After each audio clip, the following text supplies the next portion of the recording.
अऊज़ु बिल्लाहि मिनश्शैतानिर्रजीम बिस्मिल्लाहिर्रहमानिर्रहीम अल्लाहुम्मा इन्ना नस्अलुका इल्मन नाफ़िया। अस्सलामु अलैकुम वरहमतुल्लाहि वबरकातुहू। हमने इस्लामी क़वानीन सीरीज़ शुरू की थी जिसका मकसद था कि हम रोज़मर्रा ज़िंदगी में उठने वाले मसलों को गहराई से जान सकें, इस्लामी नुक्ता नज़र से उन्हें समझ सकें, मुमकिन हल ढूंढने की कोशिश कर सकें और अपने आप को एजुकेट कर सकें। इस ज़िमन में हम कुछ टॉपिक्स कवर कर चुके हैं। आज हम अबॉर्शन से मुतल्लिक बातें और अहम अहकाम जानने और समझने की कोशिश करते हैं।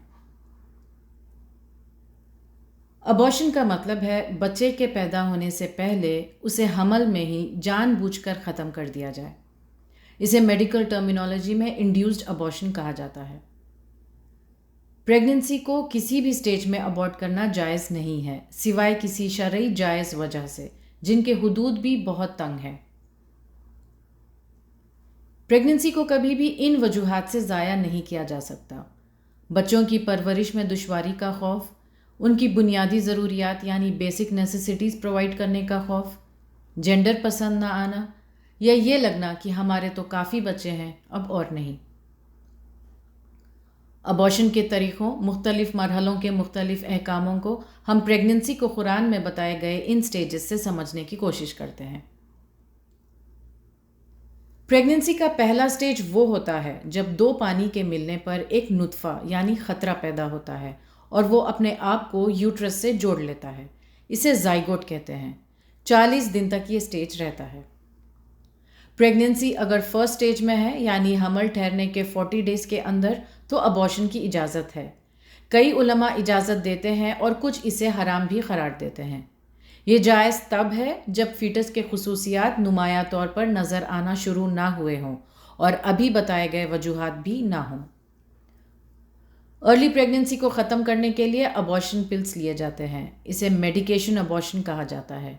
ये पिल प्रेगनेंसी को कंटिन्यू होने से रोकता है और ज़ाइगोट को बॉडी से निकाल देता है। हमल के 40 डेज़ गुजर जाने के बाद वो नुतफ़ा अलक़ा की शक्ल इख्तियार करता है। अगले 40 दिनों तक ये ठोस खून में बदल जाता है और अब ये अलक़ा कहलाता है यानी जमा हुआ खून। इसे एम्ब्रियो कहते हैं। ये स्टेज प्रेगनेंसी के 80 डेज़ तक रहता है यानी हमल ठहरने के 41 से 80 डेज़। इस स्टेज पर अबॉर्शन करने की इजाज़त सिर्फ़ और सिर्फ तब दी जाती है जब प्रेगनेंसी के कंटिन्यू होने से माँ की सेहत या जान को ख़तरा हो। जो अबॉर्शन का तरीक़ा इस स्टेज में यूज़ किया जाता है वो है वैक्यूम एस्पिरेशन या सक्शन अबॉर्शन। इस स्टेज पर अबॉर्शन या मिसकैरेज हो जाए तो औरत नमाज पढ़ेगी और रोज़ा रखेगी। हर नमाज से पहले फ़्रेश वज़ू करेगी। इस्तिहाज़ा के रूल्स उसे अप्लाई होते हैं, हैज़ या निफास के नहीं, क्योंकि अभी बच्चे के फीचर्स नुमाया नहीं हुए हैं और वो सिर्फ खून जैसा ही है। अब एम्ब्रियो गोश्त के एक टुकड़े की तरह लगने लगता है। अब उसके फीचर्स और आज़ा ज़ाहिर होना शुरू हो जाते हैं। ये स्टेज अगले 40 दिन यानी 81st डे से 120 दिन तक रहता है। इस स्टेज में फ़ीटस मुद्गा कहलाता है। मुद्गा का मतलब है ऐसी चीज़ जो दांतों से चबाई गई हो। प्रेगनेंसी के थर्ड स्टेज यानी प्रेगनेंसी के 4 महीने पूरे हो जाए तो अबॉर्शन जायज़ नहीं है। सिर्फ उसी सूरत में जायज़ है जब भरोसेमंद स्पेशलिस्ट डॉक्टर्स ये हामी भर दे कि फ़ीटस के यूट्रस में रहने की वजह से माँ को ख़तरा हो। ये इजाज़त इसलिए है ताकि दोनों में से ज़्यादा नुकसानात से बचा जा सके और दोनों में से बड़े मफादात को महफूज रखा जा सके। इस स्टेज में यहाँ पर सेकेंड ट्राइमेस्टर शुरू होता है। जो अबॉर्शन का तरीक़ा इस स्टेज में यूज़ किया जाता है वो है डायलेशन एंड इवैक्यूएशन। इस स्टेज पर अबॉर्शन या मिसकैरेज हो जाए तो औरत पर निफास के रूल्स अप्लाई होते हैं जो हैज़ जैसे ही हैं। अगर औरत इद्दत में है तो इस स्टेज पर हमल ज़ाया होने की शक्ल में उसकी इद्दत ख़त्म हो जाएगी।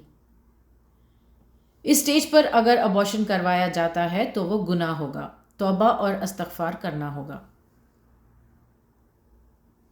जब प्रेगनेंसी के 120 दिन गुजर जाते हैं तो फोर्थ स्टेज शुरू होता है यानी जब प्रेगनेंसी का 5th मंथ शुरू होता है। सही बुखारी की हदीस में है कि अल्लाह एक फ़रिश्ता भेजता है जिसको उस होने वाले बच्चे से मुतलिक 4 चीज़ें लिखने का हुक्म दिया जाता है। اس کے اعمال، اس کا رزق، اس کی عمر اور یہ کہ وہ جنتی ہے یا جہنمی۔ پھر اس میں روح پھونکی جاتی ہے۔ جو ابارشن کا طریقہ اس سٹیج میں یوز کیا جاتا ہے وہ ہے ڈائلیشن اینڈ ایکسٹریکشن۔ اس سٹیج میں اگر بچہ دنیا میں آ جائے ابارشن یا مسکیریج کی وجہ سے، تو رولنگ یہ ہے کہ اگر بچہ روتا نہیں ہے تو اسے مدغہ کنسیڈر کیا جائے گا، اسے غسل دیا جائے گا، کفن پہنایا جائے گا، جنازے کی نماز پڑھی جائے گی، اس بچے کا نام رکھا جائے گا اور اس کا عقیقہ بھی کیا جائے گا۔ لیکن اگر بچہ دنیا میں آنے کے بعد روتا ہے تو اسے فل ٹرم بیبی مانا جائے گا۔ اس کے ساتھ بھی وہ سب معاملات ہوں گے جن کا ذکر ابھی کیا گیا ہے۔ اس کے علاوہ وہ بچہ وراثت کا بھی حصے دار بنتا ہے۔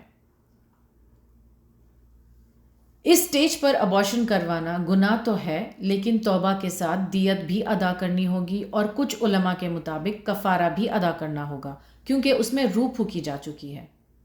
دیت یا بلڈ منی ہے ایک مومن مرد یا عورت غلام کو آزاد کرنا۔ اگر یہ ممکن نہ ہو تو 5 اونٹوں کے برابر کی رقم ادا کرنا ہوگا۔ دیت فیٹس کے وارثوں کو ادا کی جائے گی، لیکن قاتل اس میں سے کچھ نہیں لے گا۔